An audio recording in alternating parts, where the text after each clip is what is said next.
बिस्मिल्लाहिर्रहमानिर्रहीम। अस्सलाम वालेकुम नाज़रीन। यूँ तो सोशल मीडिया के बहुत सारे फ़ायदे हैं, लेकिन इसके नुकसानात भी बेशतर हैं। फेसबुक पर होने वाली सियासी लड़ाई ने एक मासूम आदमी की जान ले ली। BBC न्यूज़ नेटवर्क के नुमाइंदा खुशी अहमद बिलाल बलोच के मुताबिक इस्लामाबाद में फेसबुक पर होने वाली लड़ाई में पाक आर्मी का रिटायर्ड सूबेदार कत्ल हो गया।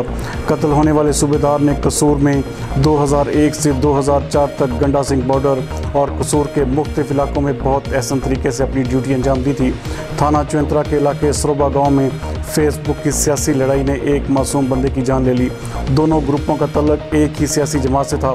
हफ्ते की शाम फेसबुक पर चलने वाली बहस ने लड़ाई की शक्ल इख्तियार कर ली और दोनों ग्रुपों ने एक दूसरे पर गोलियां चला दी, जिसकी वजह से सूबेदार नूर मोहम्मद और उसका कज़न मजहर अली को गोली लग गई, जिससे सूबेदार नूर मोहम्मद जान की बाजी हार गया, जबकि मजहर के पेट में गोली लगने से शदीद ज़ख्मी हुआ। इतलात के मुताबिक दूसरी पार्टी के भी 3 बंदों को गोलियां लगी हैं और उनके भी ज़ख्मी होने की इतला है, जबकि इस हवाले से 3 बंदों ने थाना में जाकर गिरफ्तारी भी दे दी है। सूबेदार नूर मोहम्मद का नमाज जनाजा सरोबा गाँव में अदा कर दिया गया है। इतलात के मुताबिक दोनों ग्रुपों का ताल्लुक इंतहाई शरीफ ख़ानदान से था।